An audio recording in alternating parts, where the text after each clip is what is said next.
In these first few frenzied weeks of 2018, as citizens hurtled toward Saturday's one-year anniversary of the inauguration of Donald Trump, the president seemed to call for the incarceration of political opponents, engaged on Twitter with Kim Jong-un about the size of his nuclear button, lashed out at a scathing book by stressing that he was, like, really smart, as well as a very stable genius, and insisted he isn't racist after privately using either shithole or shithouse to describe countries populated primarily by black people. It's cycles like these that make many, even some supporters, wish Trump would talk less, maybe not at all, if only every once in a while. But in the midst of this latest bout of chaotic, exhausting, disorienting noise, Trump and his White House also released a 3.5-minute recap video, called Year One, a fast-paced flip book of sorts, heavily reliant on pictures of military equipment, soldiers, law enforcement officers, photo op hurricane response, Christmas trees and American flags, and many shots, of course, of Trump himself. In sum, it is a particularly Trumpian version of standard political public relations. Its production style is less documentary and more movie trailer or aberratorial, and while the video elicited a mere fraction of the attention generated by his gauche, profane outbursts, it is no less important a piece of data in any ongoing study of Trump. Because to fixate on what he says and the frequency and intensity with which he says it is to misunderstand the man, how he thinks, and the actual engine of his appeal. If Trump was in many respects uniquely unprepared for the office to which he was elected, there is one important area in which he was uncommonly well suited, as undisciplined as he can be about what he says. Trump is equally assiduous about how he looks, whereas his predecessor was a constitutional law professor who thought about making linear arguments for policy. Trump is a habitual television watcher who thinks more in terms of building indelible imagery, and he has been building his visual record with a clarity of purpose that bears no resemblance to his scattershot policy initiatives. Dark suit, red hat, thumbs up, Trump possesses weapons-grade persuasion skills, says Scott Adams, the creator of the comic strip Dilbert and the author of Winbickley. Persuasion in a world where facts don't matter, and the best way to persuade is through the militantly diligent use of consistent visuals. Trump has talked for decades about central casting in the look, his own and that of others, and he is a president who reportedly has urged aides to view each day of his administration as an episode of a television series. This, Adams told me, is this president's distinguishing, masterclass skill. He reads the public. Nobody has done it better. Why? Because he's watching what the public is watching.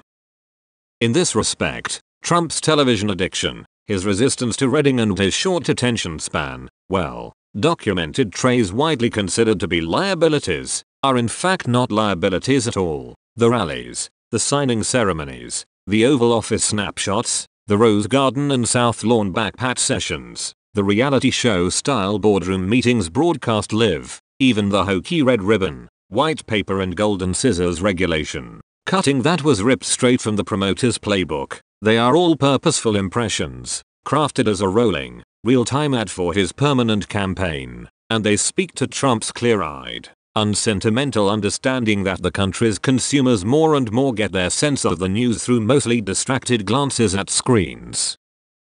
I think he's always understood it, longtime Trump political advisor Roger Stone said this week in an interview, that how you look is more important than how you sound. How you come across is more important than the words you use. And he understands the power of simplicity and directness and setting a stage for people, former House Speaker and Trump ally Newt Gingrich added. Hillary Clinton is a reader, and Donald Trump is a watcher, and that's a big reason he won and she lost in 2016, Trump biographer Gwenda Blair told me earlier this year. When we talked again the other day, she said nothing that has happened since has changed her mind. The words don't matter anymore. The pictures matter, said Blair, who also wrote Almost Golden, Jessica Savage and The Selling of Television News. Print media doesn't really matter. It's the screen. NBC's Katie Tur wrote in her book about the first time she interviewed Trump. Before they started, he wanted to see how he looked in the monitor. Let me just see, he said. Spin it. Meet the Press host Chuck Todd has had similar experiences. Every time I interviewed him in person, and we'd always pre-tape, He always wanted to look at it after, not with sound. Todd told me, the last interview I had with him, it felt like he watched, it wasn't the whole thing, because it was a 30-minute interview, but it felt like he watched a good 10 minutes of it, on mute. All of this made me want to try to see Trump the way Trump sees himself, to rewatch the way he rewatches. So I turned the sound off, and I hit play on key pieces of the first 12 months of President Trump. The rallies were the logical place to start. After all, Trump's campaign was centered around a set-piece rally, Stone wrote in his recent book about Trump. From Phoenix in July of 2015 to Mobile, Alabama, the month after that to Dallas that fall, and all the way through to Grand Rapids, Michigan, in the wee hours of November 8, 2016. Trump's rallies were his fuel, an utterly ordinary optic for any politician of significance, but undeniably more overtly central to Trump's political persona. With no sound, the eye zeroes in on his unique consistency of imagery, his more aggressive, space-taking pose, his expressive, gold-orange face, his lectern-gripping, air-chopping, point-making hands, the resolute red, white and blue palette of his suit, shirts and ties, set against the reflexively familiar backdrop of practically stock footage devotees holding signs and wearing hats. But those rock-ribbed Trump fans come across as not just tacitly acknowledged props but energy-adding parts of the show. And Trump appears as if he's not only giving a speech but railing away. The most critical characteristic is not the spoken content so much as the discernible buzz through the screen. And the rallies haven't stopped. And they haven't changed. Melbourne, Florida, Harrisburg, Pennsylvania, Huntington, West Virginia, Pensacola, Florida, back to Phoenix. The only immediately visible feature that's been markedly different over this past year is the placard in front of him that's gone from 5 blunt letters to the round, regal seal.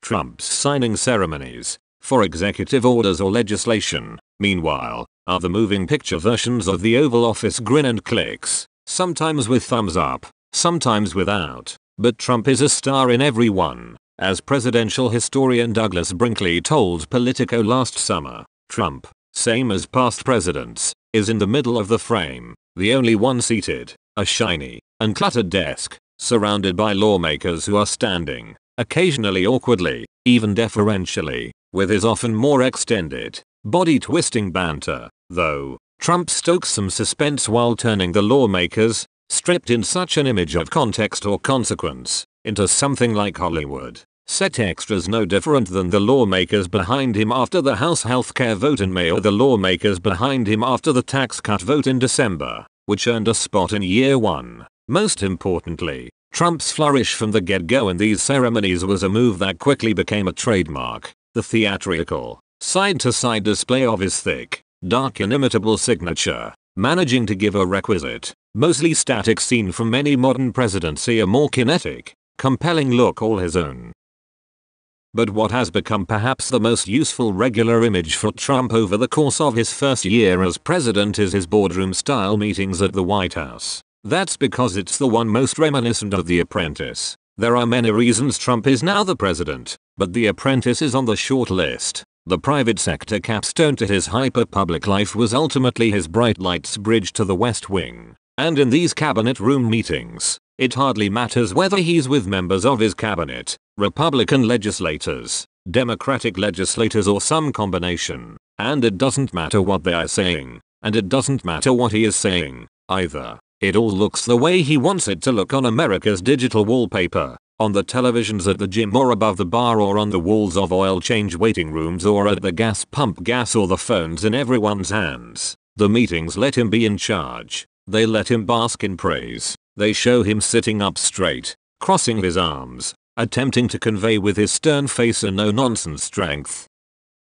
Watch these meetings on mute, though, and something else emerges. Trump sits in a chair that is perceptibly taller than all the others, just like in The Apprentice. If you think about the presentation on The Apprentice, Stone told me, he's always perfectly coiffed, his makeup is perfect, he's in the high back chair, he's acting decisively, the way you want a president to act. Now, I understand the elites will say, oh, that's just a reality TV show, not to the average people. They don't make a distinction between news and entertainment. It's all television to them. And that's where they get their impression of Trump. Last week, then, in the agitated wake of the release of the bombshell book by Michael Wolff that painted the president as all but incompetent and incoherent, Trump let the cameras roll for 55 minutes, unscripted, because the words didn't matter as much as the images. The meeting, The Apprentice, same essential aim, an hour-long ad for the Trumpster,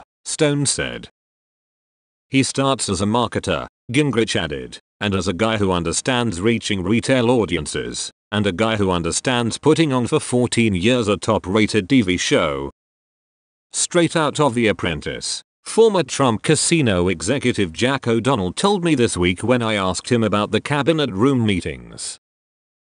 To be sure, Trump has committed his share of visual gaffes, the touching of that odd glowing orb in Saudi Arabia, the fouled-up group handshake with Asian leaders, the bizarre, basketball-style shooting of power towels to Puerto Rican storm victims. On the whole, though, the image-oriented work has been one of the most disciplined facets of Trump's presidency to this point. This includes what he's careful not to show as much: pictures, for instance, of him golfing, which over time could be more damaging than the fact-checked written record of the reality that he golfs far more than Obama did.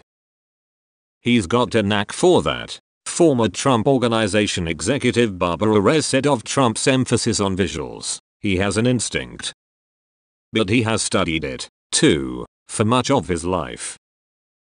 Like his formal, fastidious father, who wore suits on evenings and weekends at home and on trips to the beach, Trump dutifully donned a coat and a tie even as boy, aware already of the value to a businessman of burnishing his brand. As a teenager, at New York Military Academy, he was removed early in the fall of his senior year from his role as the captain of his company, but nonetheless led an IMA procession down Manhattan's Fifth Avenue in a Columbus Day parade. I was always good at that school, Trump said to a reporter from the Washington Post for a story 2 years ago about this contentious, hushed-up episode from his formative military school upbringing. Take a look at the pictures: white gloves, pressed uniform, out front, a leader. Behind that was a failed cadet officer, fellow NIMA graduate Sandy McIntosh, who knew Trump at home, too, because their families both had memberships at the Atlantic Beach Club, told me, but he saw those openings. He knew his talent was to look good,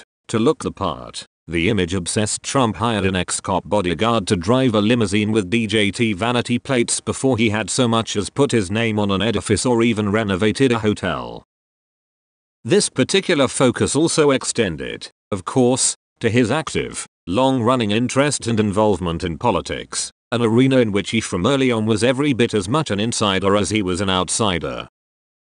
All the way back in 1979, when Trump met Stone through Roy Cohn, Trump said he was intrigued by the presidential candidate Stone was working for at the time. "Reagan's got the look," he told Stone, as Stone recalls in his book, "Some guys have the look. Sinatra, JFK, and your man, Reagan."